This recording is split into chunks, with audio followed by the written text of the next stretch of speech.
Muy buenas, profesor. Eh, vamos a presentar, mi grupo y yo, lo que es el circuito de un inversor que estamos realizando como nuestro proyecto final, ya que este es el anteproyecto, es solamente como que hemos avanzado y tal.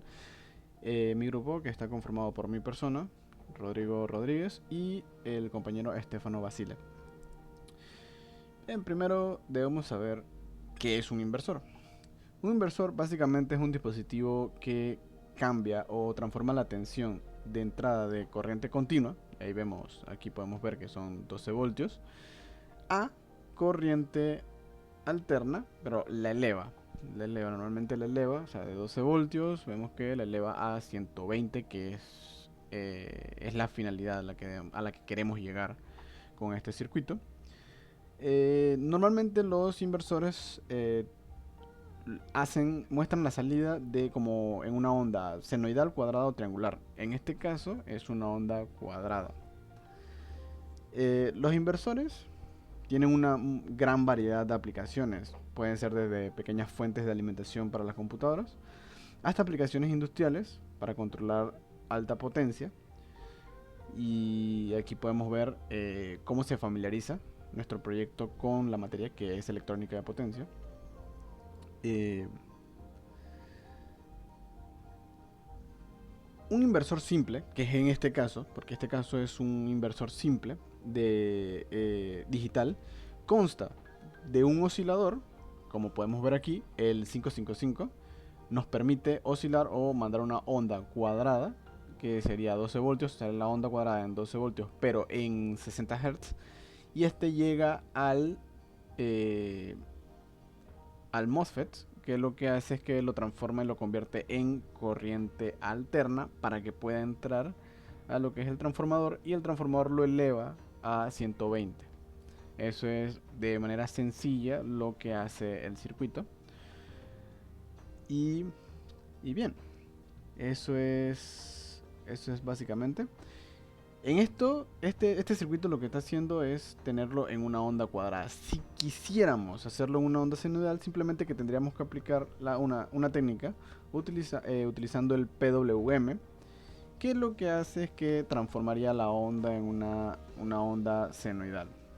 Eh, una onda senoidal será mucho más grande que las armónicas superiores. Eh, Bien, los inversores más modernos, este es un inversor relativamente moderno ya que utiliza MOSFETs, pero también podemos encontrar o llegar a encontrar inversores que utilizan como tristores, triacs y GBTs, y bueno, en este caso MOSFETs, que básicamente son componentes de electrónica de potencia. Aquí podemos ver otra relación que tiene nuestro proyecto con la electrónica de potencia. Bien, para asegurarnos mejor de la familiarización que tiene nuestro proyecto, que es un inversor con la electrónica de potencia, debemos saber qué es la electrónica de potencia. La electrónica de potencia se utiliza para diferenciar el tipo de aplicaciones que se le da a los dispositivos electrónicos. En este caso, para transformar y controlar voltajes de corrientes de niveles significativos. Se diferencia así de otras electrónicas, ya que sus aplicaciones normalmente se denominan de baja potencia o de corrientes débiles, que en este caso no es así, ya que estamos trabajando con corrientes altas o corrientes que podemos encontrar en nuestros hogares. No son corrientes o voltajes de una batería, por ejemplo. Eh, Bien, los dispositivos que podemos encontrar en la electrónica de potencia se denominan convertidores estáticos de potencia y se clasifican en rectificadores, que convierten la corriente alterna en corriente continua. Los inversores, que es este caso, que convierten la corriente continua en corriente alterna.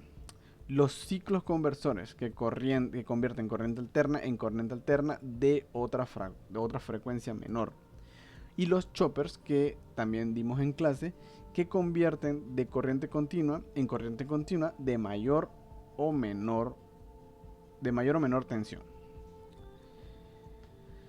En la actualidad, la electrónica de potencia está tomando mucho papel, ya que se utiliza en sistemas industrializados, en donde podemos ver el control de motores, el control de corrientes de mayor voltaje, y también podemos ver de que la electrónica de potencia nos permite una mayor facilidad de distribución eléctrica y del manejo de esta misma.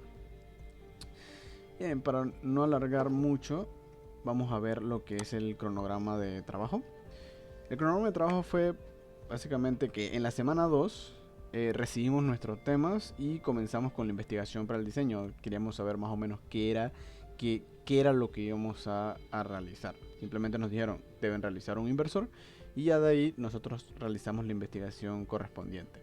En la semana 5, cuando realizamos el parcial 1, le mostré al profesor qué elementos, o sea, uno de los elementos más importantes, que era el inversor más importante del inversor, que era el transformador. Le mostré el transformador que íbamos a utilizar, ya que lo había mandado a pedir y ya lo tenía en Panamá. En la semana 6 probamos diferentes circuitos para ver cuál era el que mejor se llevaba y el que mejor nos trabajaba. Y tuvimos muchos errores con ellos. Algunos ni siquiera funcionaban como tal. O sea, no nos mandaban la señal, otros no nos mandaban ni siquiera la onda. Y bueno, al final llegamos al que tenemos actualmente, que vimos al inicio. En la semana 7, ya como teníamos el circuito que era, lo comenzamos a pulir, a reducir la mayor cantidad de errores, cambiando lo que eran capacitores, las resistencias y eso. Y ya comenzamos a realizar el circuito impreso y fuimos a adquirir los componentes restantes para traer nuestro diseño a la realidad. Y en la semana 8, llegamos a la semana 8, que es la semana en la que estamos actualmente. Cumplimos con todas las pruebas y simulaciones y ya estábamos seguros de todo lo que es el circuito. Ya era simplemente traerlo a la realidad y ya, no había que hacerle más nada, ningún arreglo ni nada. Además de que el circuito impreso ya está completado y está listo para imprimir. Volvemos acá y podemos ver que nuestro circuito sigue trabajando. Podemos ver que aquí tenemos los 120 voltios. Acá tenemos el diseño PCB o el circuito impreso. Podemos ver que todas las que son las franjas azules son circuitos por debajo, o sea que son bottom copper, que es el cobre que está de abajo, y las que están en rojo son cables que pondré hacia arriba, o sea que están pasando de un puente, son un puente que pasa de aquí a acá, y así en la mayoría de los puntos rojos que vemos para que no haga ningún choque. Y básicamente eso es el transformador del proyecto. Acá podemos ver más o menos cómo quedará el circuito. Fue uno de nuestros primeros circuitos, nuestros primeros diseños, así que básicamente va a quedar así. Y con eso concluiríamos la presentación de este proyecto.